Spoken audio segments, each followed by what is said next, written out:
प्रत्येक बातमीतील घटनेच्या वास्तविकतेची तुलना थेट पाहत रहा सांगली अपडेट। मिरज तालुक्यातील बेळंकी येथे विकास संकल्प यात्रेचे उत्साहात स्वागत। मिरज तालुक्यातील बेळंकी येथे आपला सकस भारत विकासातील भारत व संकल्प यात्रेचे उत्साहात स्वागत करण्यात आले। यावेळी सांगली जिल्ह्याचे पालकमंत्री सुरेश भाऊ खाडे यांची प्रमुख उपस्थिती होती। यावेळी सरकारच्या विविध योजनांची माहिती सांगण्यात आली। यासोबतच मिरज तालुक्यासह सांगली जिल्ह्यामध्ये असलेल्या एकूण लाभार्थ्यांची संख्याही सांगण्यात आली। सरकार मोफत योजना देत आहे, त्याचा परिपूर्ण वापर करून घ्या। कोणतेही पैसे खर्च न करता आवश्यक त्या कागदपत्रांची पूर्तता करून आपण या योजनांचा लाभ घ्यावा। या योजना सांगण्यासाठीच आम्ही आपल्या दारापर्यंत आलेलो आहोत, असे सांगली जिल्ह्याचे पालकमंत्री तथा कामगार मंत्री सुरेश भाऊ खाडे म्हणाले।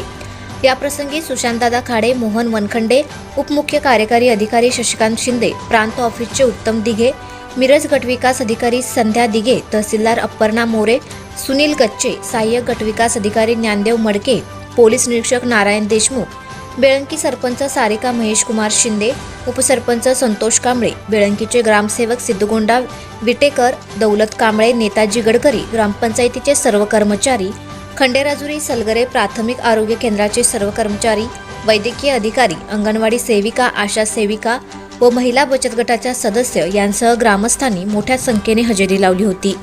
तुम्ही इन्कम टॅक्स रिटर्न्स भरा म्हणून मी इन्कम टॅक्स रिटर्न्स भरतोय। रिटर्न्स म्हणजे विवरणपत्र भरतोय, इन्कम टॅक्स भरत नाही। परंतु आता मला तलाठी साहेबांनी असं एक नोटीस दिले, त्या नोटिसीला मॅडम मी उत्तर दिले तुम्हाला, मला अजून त्याचं काही उत्तर मिळालेलं नाही।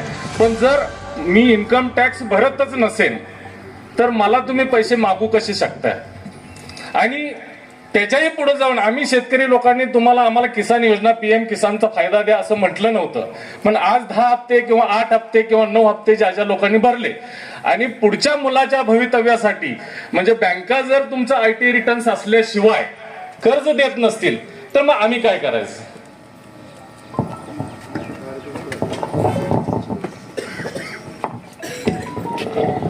पीएम किसानचे जे लाभार्थी आहेत त्याच्याबाबत आपण सुरुवातीला जो डाटा भरला होता आणि तो डाटा ज्यावेळेस वेगवेगळ्या डिपार्टमेंटकडून क्रॉस व्हेरीफाय केला गेला त्यावेळेस इन्कम टॅक्स डिपार्टमेंटला जे इन्कम टॅक्स भरणारे पेये आहेत त्यांची यादी आमच्याकडं वरून प्राप्त झालेली आहे आणि इन्कम टॅक्स भरत असल्यामुळं त्यांना इनएलिजिबल केलं होतं।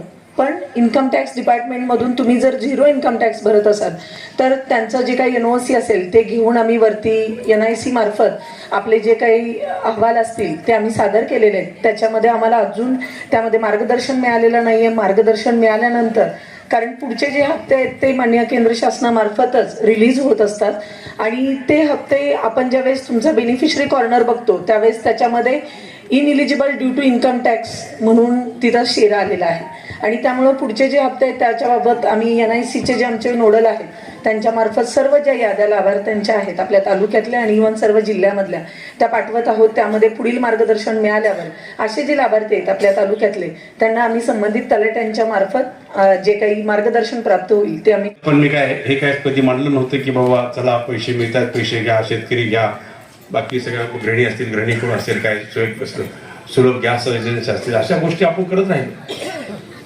पण आता ह्या जवळजवळ 55 योजना केंद्र शासन घेऊन आपल्या दारापाशी आले। दारापाशी ह्यासाठी आले की ह्या योजना तुम्हाला घ्या, तुम्ही हे म्हणायला आले, पैसे घेऊन तुमच्या दारापाशी आले।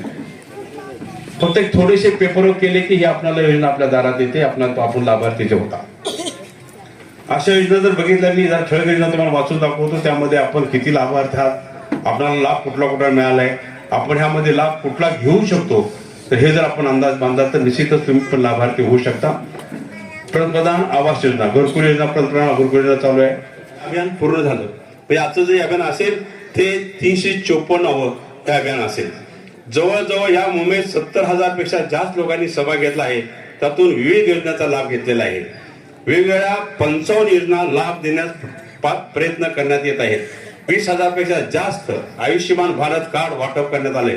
आयुष्यमान कार्ड माहिती आहे आपल्याला, 5 लाखांना अप्लाय म्हणून म्हणतात। मग काय लोक म्हणतील हा पक्षाचा कार्यक्रम लावा लागले, हे करायला लागले, ते करायला लागले, तसं नाहीये। पण हा महाशासन आणि केंद्र शासनाने राबवलेला प्रोग्राम आहे की जिथे ज्या गरिबांना लाभ मिळाला आहे ते तर आहेच, पण ज्या गरिबांना लाभ मिळाला नाहीये त्याची जागृती करणं, त्याचं प्रबोधन करणं, त्यासाठी आज हे अभियान इथं राबवलं जातं. आणि त्या लाभार्थी होणं ही काळाची गरज आहे. कारण एक तर गोष्ट अशी आहे की शासन आपल्या दाराशी आले, तुम्ही हे करा, तुम्हाला पैसे उपलब्ध आहेत, आम्ही तुम्हाला देतोय, हा दृष्टिकोन. मग एक मला तक्रार सांगितली की ते इन्कम टॅक्स तो एक विषय आहे, तो विषय बरोबर आहे. जर इन्कम टॅक्स बँकेत गेलं तर इन्कम टॅक्स मागलं जातं आणि इन्कम टॅक्स नाही दिला तर आम्ही लाभार्थी तो होत नाहीये, हा एक विषय सांगितला. पण मॅडमने सांगितलं तुम्हाला त्याचा पाठपुरावा मी पण करेन. तर त्या दृष्टिकोन निश्चित आपल्याला त्यामध्ये काय मार्ग काढता येईल ते आपण काढू. तर अशा काही अडचणी येत असतात. अडचणी आल्यानंतर निश्चित